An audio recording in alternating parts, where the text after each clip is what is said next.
Let's talk a bit more about the conscious and subconscious aspects of mind. Conscious mind affords us the ability to process conscious thoughts and information. This mind is self-knowledgeable, self-conceptual, self-realizing, and self-perceiving. It is what we refer to as the self, the you. Using its free will, the conscious part of us can place its attention on any one thing.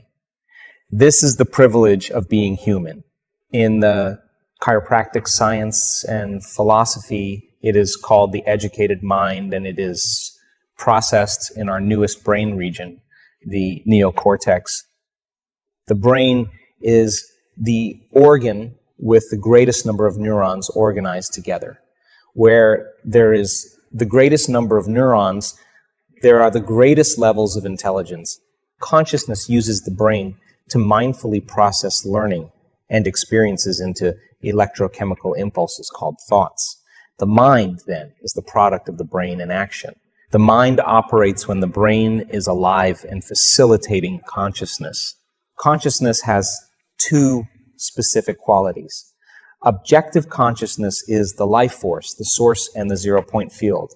You and I are connected to that field, which affords us life through the midbrain, the cerebellum, and the brainstem.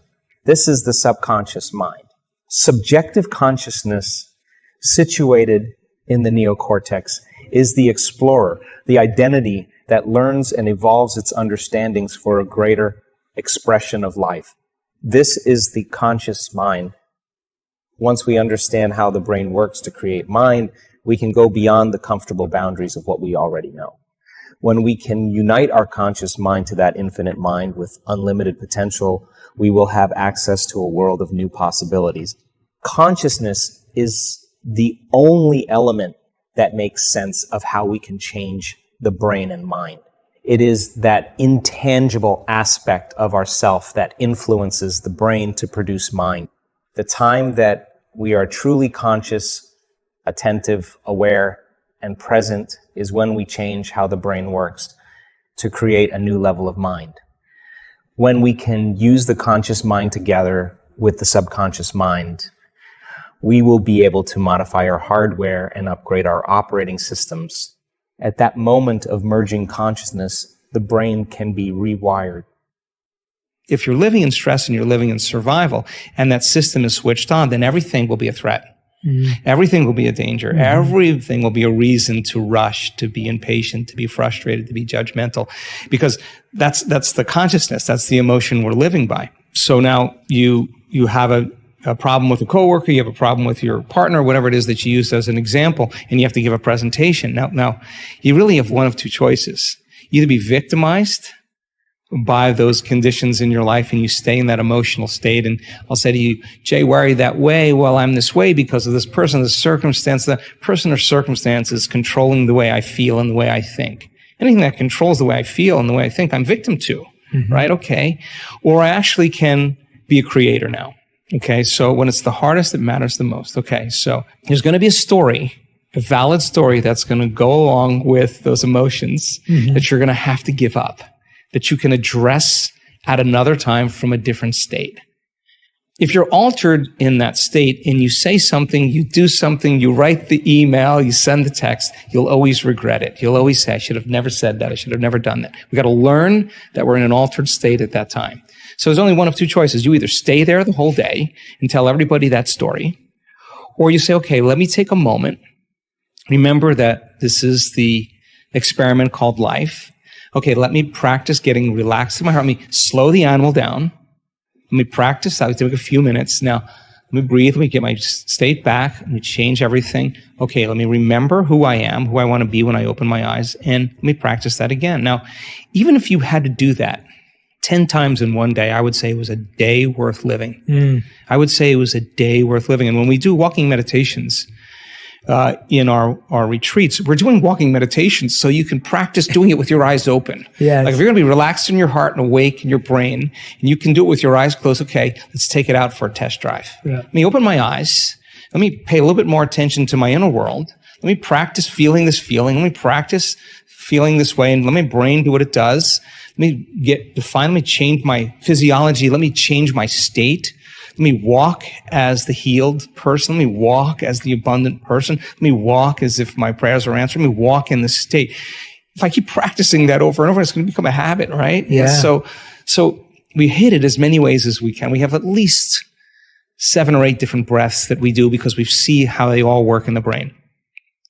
We have all kinds of meditations. We have sitting meditations. We have standing and walking meditations. We have laying down meditations because we want you to be able to do it with your eyes open, with your eyes closed, standing, walking, any way you can so that you don't default and return back to that person. Now, if you do default, you didn't fail. That's a program.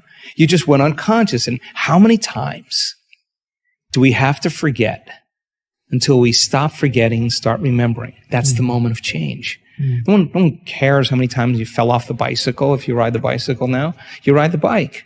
So it's the constant process every single day. And I think that sometimes we look for evidence in our life and it hasn't happened. And I think it's so important that we still show up. Yeah. Yeah, because that's where you're changing the most. And when you get to that point where you could care less if it happens or not, because you feel so happy, so grateful for who you are, get ready because your life is going to begin to change in magical ways. So the idea is if you can change the way you think and change the way you feel, could you begin to produce outcomes or effects in your life that cause you to believe that you're the creator of your life instead of the victim of your life, which means then you would have to think greater than that circumstance and you would have to feel differently in the presence of that circumstance. And if you truly could and begin to create an outcome, the synchronicity, the serendipity, the coincidence that happens in your life, you're going to pay attention to what you did and you're going to realize that on some level you had a hand in that, that you were a participant in that. Our interest is to teach people how to reverse that process.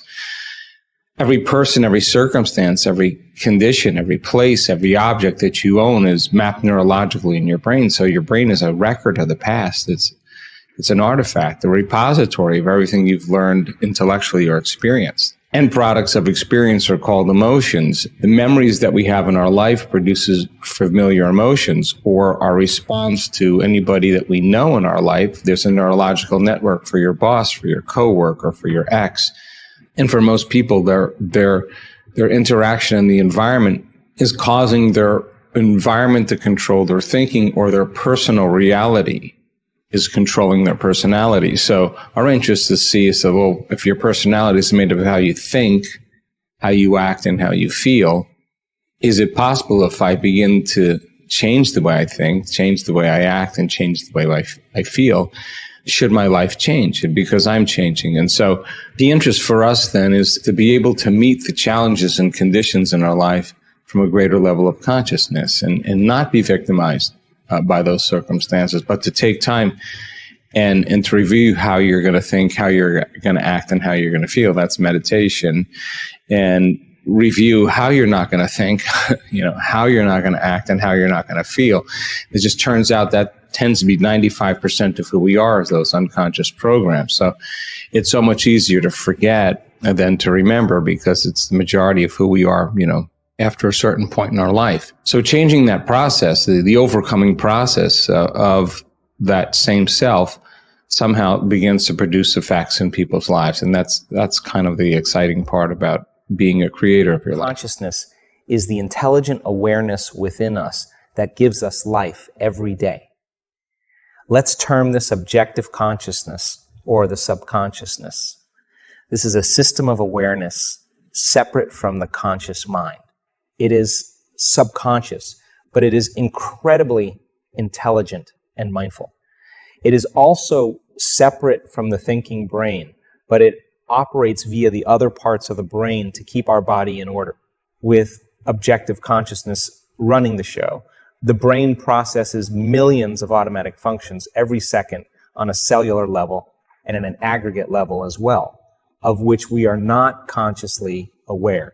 These are the aspects of our health and life that we take for granted every day, the systems that control our heart, digest our food, filter our blood, regenerate cells, and even organize our DNA. It takes a great and unlimited consciousness to be responsible for all these functions. This objective intelligence knows so much more than what our personality self knows, even though we think we know it all. This is a universal, fundamental aspect of every human being, independent of age, gender, education, religion, social status, or culture. Few ever stop to acknowledge its power, will, and intelligence. In fact, this aspect of consciousness is what gives life to all things. It is a real intelligence with quantifiable energy or force that is innate to all things. It is objective and constant. It has been called zero-point field, the source, and universal intelligence. It is the source that collapses the quantum field into all physical form. Literally, it is the life force. Quantum physics is just beginning to measure this field of potentials. As human beings, we possess both elements of consciousness. We are consciously aware as a subjective consciousness, and we exist because we are connected to the force of life that is an objective consciousness. We have free will to choose the quality of life we desire, and at the same time, a greater intelligence is giving and allowing us the animation of life in every second. In fact, science now understands that everything physical, including you and me, is just the tip of an immense iceberg. The question is, what is the field that holds it all together, and how do we make contact with it? The brain has the equipment, so to speak, to facilitate both these levels of consciousness. The brain without consciousness is inert and lifeless. When consciousness is facilitated through the human brain, the end result is called mind. Mind is a working brain, a brain in action. Mind comes into being when an operating brain is animated with life. There is no mind without the physical expression of life through a functioning brain. Mind, then, is the product of consciousness manipulating the subtle and diverse neural tissues of the brain. Since both of these specific levels of consciousness animate the brain to create mind, we must possess two different arrangements at work in the brain. We have conscious mind and subconscious mind embroidered in two diverse brain systems. Accordingly, the brain has two distinct generalized systems with appropriate hardware to facilitate two types of consciousness. Our conscious awareness is based in the neocortex. The crown of our brain, the neocortex, is the seat of free will. This is the conscious thought center of the brain, where everything an individual learns and experiences is recorded, and where information is processed. The arrangement of how brain cells are connected together in the neocortex distinguishes you from other individuals and makes you unique. You have the ability to be consciously aware of yourself, your actions, your thoughts, your behavior, your feelings, your environment, and your mind, and to express thoughts and ideas. The invisible qualities of self-reflection, self-contemplation, and self-observation define your subjective experience of self. When we speak in terms of a person losing consciousness or regaining consciousness, we mean that he or she is leaving or returning to a level of being, self-aware, awake, and possessing a conceptual memory of self. All this is managed by the neocortex, the new brain. So